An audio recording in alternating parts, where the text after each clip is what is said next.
Let's check in on the ChilliChump Seedkit 2024, and also let's have a look at a little bit of the progress on the eBay and Etsy seeds, the experiments I'm doing, as well as take a quick look around at the rest of my many chili plants.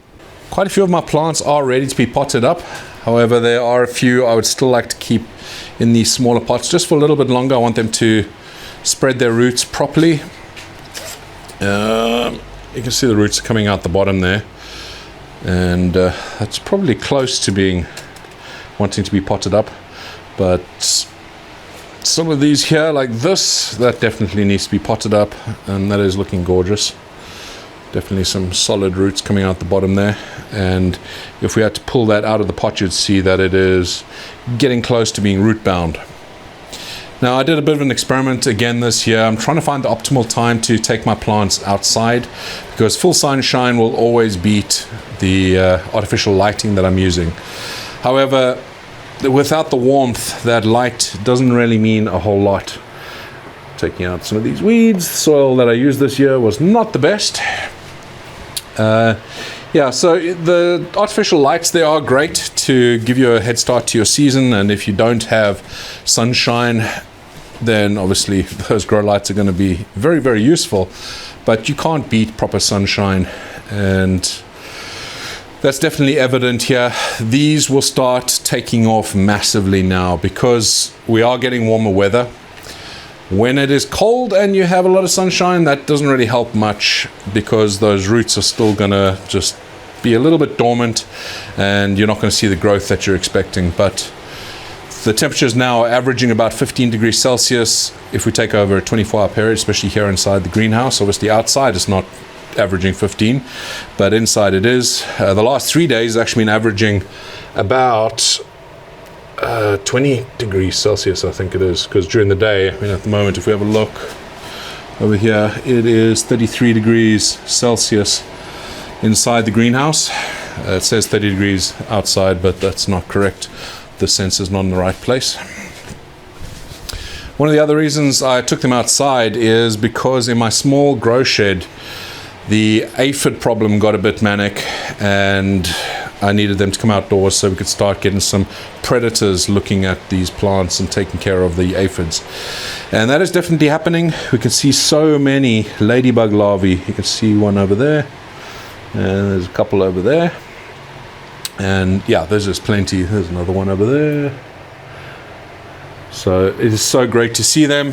And yeah, those are ladybug larvae. Don't get rid of them. I remember when I first saw these little things, I thought they were damaging the plant. You definitely want to take care of them, because they're going to take care of you. And yeah, I have so many of them.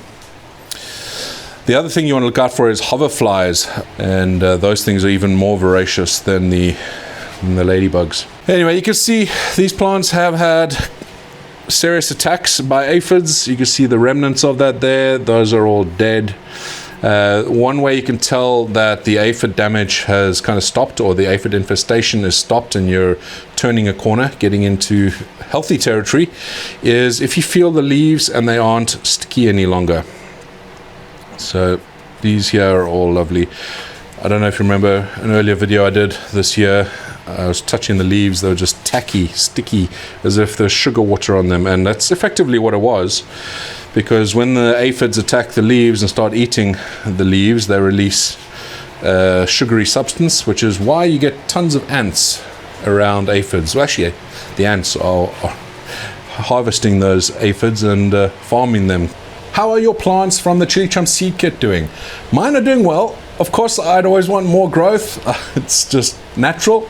But it's quite interesting to see the differences between the species. So I included different species within the seed kit this year, because obviously it's nice to have a bit of variety, but it's good to see the differences between these species, how they respond to different climate, growing styles with the amount of nutrients they use, the amount of water they need, that sort of thing. Just see how much bigger these plants are than the rest. These are all from the ChilliChump Seedkit. These here are my peri-peri. and they definitely love a lot of heat, a lot of sunshine, and you'll see these just take off massively. A good indicator of a plant that likes a lot of sunshine is the smaller leaves. The smaller the leaves, typically the more sunshine they need. So bear that in mind when you are using grow lights as well. Adjust the amount of light you need depending on that. You can see at the back here, these are Capsicum baccatum, these are the pepperdew or Malawan picant, and you can see how much bigger those leaves are. And the same thing is typically true of Capsicum chinense as well. These here are my habanero fire, and these here are my hand and yellow lantern. Now these leaves aren't as big as this, but still a bigger leaf, and it is Capsicum chinense, so you will see bigger leaves later on once we do pot that up. And then over here, these are the CC jalapeno, Capsicum annuum, and again the leaves are fairly small, and that's perfectly natural for these type of plants. And like I said, that's a good indicator that these plants, number one, need a lot more light, but they also benefit from a lot more warmth. Whereas the baccatum there, they actually do pretty well without too much warmth, because you can see those are just growing so nicely. That might be something to consider if you are wanting to grow chili plants in the UK and maybe you don't have a greenhouse. Have a look at some of the baccatums. You still need to control the amount of water they get, but you might have a better go of it because they can manage with lower temperatures. Now, of course, they are going to benefit from decent temperatures as well. You'll see those grow quite nicely, but you'll see the jalapeno and the peri peri are really going to catch up quite quickly to those with this warmer weather we're having. And I'll show you that through the season. We'll do another update maybe in a month's time, and I think within even a month's time, these plants will be vastly different to what you're seeing right now. But there you go, these are all the peri peri, these 9 over here. These are all the jalapeno, so the CC jalapeno right up to there. This here is the ring of fire, so I just have the one of them. And then those there are my habanero fire. These are my hind and yellow lantern, and these big boys are the pepperdew or the Malawan picant. So how are yours doing in comparison? Actually, I've seen a few pictures and videos of some of your plants. You started them quite a lot earlier. I think some of you are in the southern hemisphere that did that, and your plants are already bearing fruit. So that's awesome to see. Won't be too long. I'd say another month and a half, 2 months, and we'll start seeing some fruit. Let's take a quick look at the eBay and Etsy seeds. I didn't really want to update on these just yet because I wanted to wait till we do the final potting up and then get a better indicator, as well as when we see flowers and fruit. However, I noticed when I was moving these around today that there actually are some fruit on some of these plants already in the smaller pots. Now that's a good indicator that I've waited too long to pot this up. So like this one here, this is a candy cane chocolate cherry, and I've already got quite a few fruit on there. And that means that this should definitely have been potted up to the next pot size. And we will do that this weekend. It'll be one of them. Whereas the one at the back there, the red tiger, I think that one's still probably got a week before I'm considering potting up. There's no roots popping out the bottom, but it's looking healthy. And then the other ones, I think we have the basket of fire, which is here and over here. And you can see the tiny little fruit popping in. But these will get nice and big once we do pot them up. But that's a good indicator to show that, well, actually these are growing true. Those two at least. This one, not so sure just yet. We'll see when it starts changing color, when it does ripen. Although I probably will take these fruit off because I am potting up. I want the plant to concentrate on growing its root system a bit more when it does hit the new pot. So we don't really want these fruit on here. And we do have some flowers coming through on these other ones. This here is a tiger mix that's got some purple little flowers there, and we'll pluck those off when we do pot up. And there's another little tiny one there, a little ladybug larvae. So that one there, that's number 89. That is meant to be Pepper X. It's way too early to tell exactly what this will be. I can nearly guarantee you that is not a Pepper X. 99.9% sure. But we'll see what it actually is when we start growing out some fruit on it. There was another so-called Pepper X, and that is number 301. So over here we have another little ladybug larvae on there. So that's also meant to be Pepper X. At least it's consistent. They look the same. So whatever they are, they probably are the same plant. And there was one more, which is 319, and that does look similar. Actually, I don't know. Well, we'll see. It's still too early to tell exactly what they are, but we'll find out soon enough. But we'll have a proper update on these a bit later on. This is a beautiful little plant, whatever it might end up being. Number 334, yellow Nagamoric. There's beautiful leaves. That's not typical Capsicum chinense leaves. If I had to take a guess just by looking at it like that, I probably would have said it was Capsicum pubescens, but it isn't furry, or is it? Oh, it's a bit difficult to tell. It's obviously also had some aphids on there. You can see the remnants of that. It's not sticky anymore, so that's good. But yeah, that looks like a lot of Capsicum pubescens type plants that I have. It's looking interesting. That there, what is that, number 75? That's also a candy cane chocolate. So it looks like some variety here. We've got some whitening on the leaves, a bit of asymmetry there. But they're healthy plants at least. I mean, at least we can say that at this point. And we'll see how they do once we do pot them up. Wow, that is toasty in there. So if you haven't been watching my live streams, I've been updating you guys quite a bit on that. We've been doing a lot of work here on sorting out our irrigation, which is why you'll see behind me some trenches being dug. I've dug out all these trenches. We're laying down some pipe between the various reservoirs that I have. I have a 10,000 litre tank that's sitting behind this hedge over here. And we're connecting that to all these IBCs that you see behind me, these square things. I have about 11 IBCs altogether, taking the runoff from the different greenhouses, and that means we've got a total of 21,000 litres, well, a potential of 21,000 litres. So I'm connecting them all up because at the moment they're kind of isolated. Each greenhouse has its own irrigation system essentially, and I want to kind of connect them all up so we don't have multiple pumps, multiple reservoirs. We can just keep it all nicely hooked up, and that's what I'm busy doing. Got a bit more work to do this weekend to finally finish it up and cover up these ditches. One other thing I need to do is, you can see this tank over here. This is going inside my large greenhouse, so a big chump over there. As you can see, just up front, there are 2 blue barrels. I'm going to be taking those out. Those are basically my interim reservoirs that I take water from here, my IBCs. I take water, dump them into the blue tanks, mix in, if I'm going to be mixing in nutrients, I'll be mixing them into the tanks, and then I'll be irrigating with them. And I do the same thing in, well, pretty much all the different greenhouses. However, I'm going to change that. Instead of these 2 230 litre or 260 litre tanks, I've got this one 800 litre tank. So 800 litres is going to go in here. I'm going to pipe this. You can see the little connection down there. That'll be piped into a pump. I'll be able to maintain this instead of having multiple reservoirs in each of the different grow spaces. And yeah, I'm going to be fitting that all in this weekend. I will be documenting it all. I will be making a video about it so you can see the whole process, as well as the process of fitting out my full irrigation system in that new greenhouse that's down the end there. And yeah, that'll be coming out in the next few weeks as soon as I can get it all completed, because I'm going to have to get some plants in there very soon, so that definitely has to be done very soon. Over here we've been cleaning pots. Well, I say we, my mother-in-law and my lovely wife, Mrs. ChilliChump, has been cleaning out my pots, sterilizing them, getting them ready for the season. It's important to do that.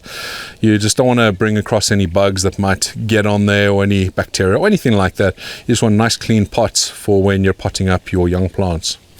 So in here, this is where we'll do the first wash, which will be dilution of bleach, or like I use VWP, and then we rinse it off in there, and then we rinse it off in clean water, and then we have a nice clean pot. We've also done some work in the raised beds. We did some planting, when was it? Over the weekend, I think, and got our corn in the ground. That's looking good.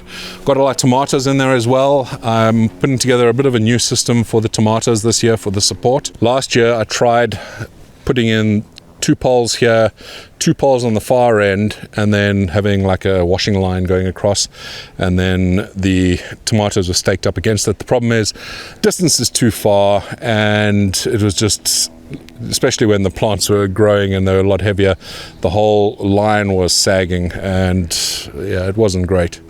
But this year what I'm going to do, I've put another pole down here, and we're going to have a shorter run. So at the top here I'm going to create a bit of a T, and then we'll have the cable running, so it's just the length of each of these beds. And then these tomatoes that we've just planted in the soil, they'll get nicely supported by that. So hopefully that works a bit better than what we did last year. So that's another job for this weekend. Those tomatoes are looking good. These are San Marzano 2s, and I really liked how they turned out last year. They grew really well, and the tomatoes were delicious and very few seeds, so very good for making sauce. And then over here we have corn, because you got to grow corn. It's amazing. Sorry about the noise. We have a helicopter flying over. But here we have corn. That's all gone in the ground. We started that about a month and a half ago, and yeah, they're doing nicely. Over there we've got some garlic that's going to go into some of my sauces. Nice bed of garlic. Asparagus is taking off like crazy. This is amazing. The next rain we get, I think we're going to have so much asparagus. But this bed was pretty much empty 2 weeks ago, and now check out this all. It grows so quickly. Amazing. Still got a lot of things to do inside these other beds that are empty. Obviously we've got some artichoke over there, we've got some squashes we've already planted, but there is quite a lot of empty space that we've got to fill up. We want to put some runner beans in the center there, and cabbages I think in this one. That one on the end, I think we're doing some carrots, and what else are we going to do in there? Beetroot. And we'll see what else. I'm sure we have quite a bit more space than that. It's incredible how hot the greenhouses get. They obviously do their job very well, but there is ventilation on them. You can see those windows, they automatically open when the temperature gets above 20 degrees, as I think is the trigger point. And that runs off little cylinders that are filled with beeswax. So there's some ventilation in there. There is ventilation as well inside my polytunnel. So down the side you can see that they're fully open down the side, and I have lifted the flap up, but inside this polytunnel, it's incredible how hot it gets. Don't discount, wow, it's like a sauna in here. And it smells amazing because I've still got a lot of garlic sitting behind me over there. So this place is smelling of garlic. If you like that smell, you're in luck. But inside here, man, don't discount polytunnel. Don't just rush to getting a greenhouse. Of course, there are benefits between the two, benefits to a greenhouse and benefits to a polytunnel, and maybe that's for a video for the future. If you do want me to do something on that, happy to, just let me know in the comments. But polytunnel, this thing here is holding the heat so incredibly well, and it's pretty impressive. You'd assume the greenhouses would be better, but actually not so much. So I've got a lot of work to do in here as well. You can see the pots behind me, those are all hydroponics that I need to set up. I need to fix the pump that's inside there, and obviously the new irrigation system I'm putting in place. I'm going to be running water from the main pump that I'm installing through to here as well, so it'd make things a lot easier for me to manage in here too. And I've got the raised beds behind me there as well that need to be filled. I need to put some more compost in there, and we're going to put some plants. Probably some of my, well, I know I'm definitely going to be putting some of my chili plants in there, but we'll put some other things in there too. One of my favorite things at this time of year is the colors and the blossom.